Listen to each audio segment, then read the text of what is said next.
Labą dieną, brangieji. Mano vardas Laura ir šiandien aš noriu pratęsti mano tokį kaip sugalvotą pamokėlių ciklą pradinukams. Aš noriu supažindinti jūs su pačia paprasčiausia, bet tikrai neprasčiausia vienos kortos dėlionė, nes kartais mums tikrai reikia greito ir aiškaus patarimo čia ir dabar, nesikapstant per daug giliai. Ir iš vienos kortos irgi galima labai daug ištraukti informacijos, bet šiandien pakalbėsime būtent apie tuos trumpus čia ir dabar variantus, ne?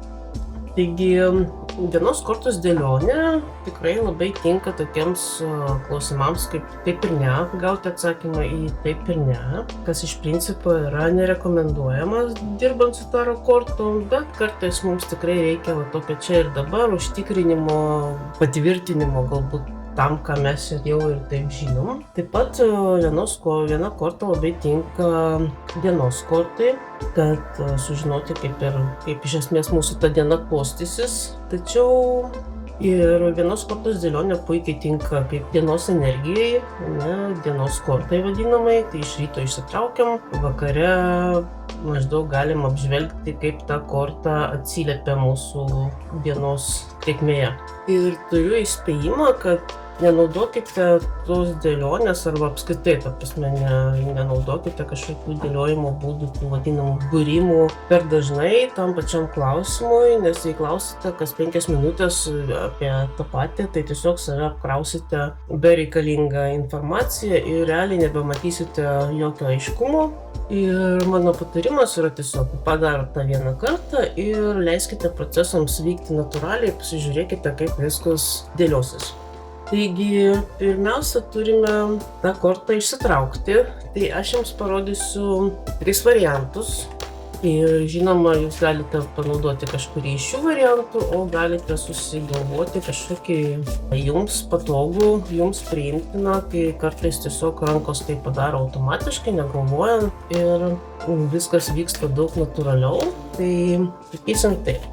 Pirmas variantas tai yra kortų nukėlimas. Ir vienos iš krūvelių apatinė korta, tai yra jūsų, gali būti atsakymas, jūsų dienos korta ar energijos, ar tiesiog atsakymas taip ir ne. Tai imat 2, 3 vidurinės krūvelės, paskutinė korta, šiuo atveju taurių karalienė, yra jūsų dienos korta arba atsakymas į taip ir ne. Antras variantas, tai yra taip vadinama vaiduoklė, kai kortos yra paskleidžiamos tiesiog ant stalo, tvarkingai, gražiai. Ir iš jos yra išsirenkama korta. Šiuo atveju turim apverstą imperatorę. Ir trečias variantas yra tiesiog ištraukti iš krūvelės, jūs permaišot kortas ir tiesiog imat vieną iš belekur, išsitraukiat ir turim 10 diskų. Tai tokie būtų 3 paprasčiausi variantai. Na, o dabar kaip pavyzdys atsakymams taip ir ne. Tai sakysim dabar kaip pavyzdį. Turim klausimą apie darbą ir klausimas skambėtų maždaug, ar man palikti dabartinį darbą dėl naujo pasiūlymo. Tai pasižiūrim, kokią mums kortą iškrenta ir pabandysim ją trumpai interpretuoti.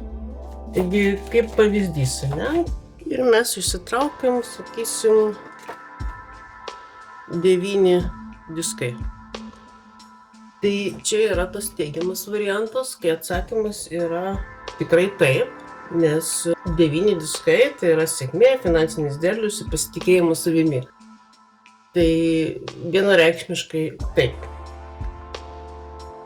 Tuo tarpu, jeigu mes išmaišom kortas ir gauname neigiamą variantą, pavyzdžiui, labai geras pavyzdys, 5 taurės. Tai realiai šitas atsakymas tikrai yra ne, nes šita korta simbolizuoja praradimus, nusivylimą ir liūdesį. Tai patarimas būtų neskubėti ir galbūt nauja vieta tikrai neatneš tai to, ko jūs tikitės. Einam toliau ir antras pavyzdys būtų, sakysim, apie santykius. Ne? Ir pavyzdžiui, klausimas, ar tęsti pažintį su šiuo žmogumi. Ir pavyzdžiui, mes ištraukiam 9 kalavijus. Iš karto atsakymas yra ne. Su tokiu žmogum santykių tęsti tikrai nereikėtų, nes jūs kankins nerimas, košmarai, galvaskaudis nuolatinis ir apskritai santykiai kels įtampą. Tai tokiu atveju reikėtų tikrai pagalvoti gerai, ar jums verta su tokiu žmogum būti. Na, o pavyzdžiui, pabandom ištraukti teigiamą variantą. Taigi, labai puikiai. Atsakymas teigiamas. 6 lazdos. Iš esmės šita korta reiškia pergalę, triumfą, judėjimą į priekį ir viskas klostysis kuo puikiausiai. Tai va čia tokie pavyzdžiai, ne, kai galima tiesiog atsakyti taip ir ne. Ir svarbiausia nepamiršti, kad kortos atsako tik į jūsų užduotą klausimą. Tai jeigu jūs paklausite, ar tęsti pažintį su šituo žmogum, tai realiai jūs ir gaunate atsakymą arba taip, arba ne. Ir jeigu norite gauti platesnį atsakymą, tai vėlgi reikėtų kitaip tą klausimą formuluoti ir vengti tokių kaip ar.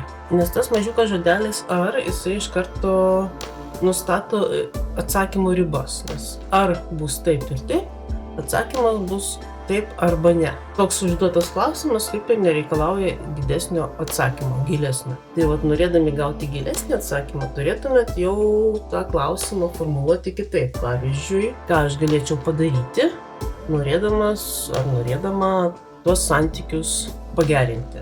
Ir jeigu jūs klausėte, ar, pavyzdžiui, tęsti pažintį su šiuo žmogum, tai atsakymas ir bus tik tai būtent tęsti pažintį ar ne. Tai vat nepamirškite, kad svarbiausia yra domėtis tuo, kad, pavyzdžiui, jeigu dienos korta, tai ką aš turėčiau žinoti šiandieną, arba kokia energija šiandien mane lydės, arba kas man šiuo metu yra naudingiausia. Ir viena korta tikrai gali labai daug papasakoti. Ir svarbiausia atsiminkite, kad taro kortos rodo kryptį, bet jūs turite laisvą valią tą kryptį bet kada pakeisti. Tai prasme, kad nieko nėra iškalto akmenyje, viskas priklauso tik tai nuo jūsų. Tad jei atsakymas šiandien atrodo neteisingas, tai tiesiog palaukite kažkurį laiką ir leiskite visom energijom nusistovėti.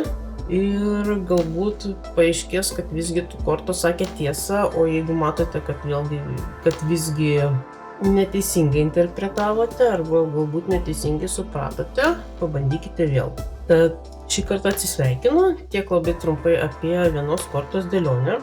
Kaip ir sakiau, jinai yra pakankamai išsami ir gali būti plati, ne tik taip ir ne, bet ir daugiau gali papasakoti. Tad prenumeruokite, kad pirmieji matytumėt naujai keltus įrašus ir šį kartą atsisveikinu iki kitų pasimatymų. Ate!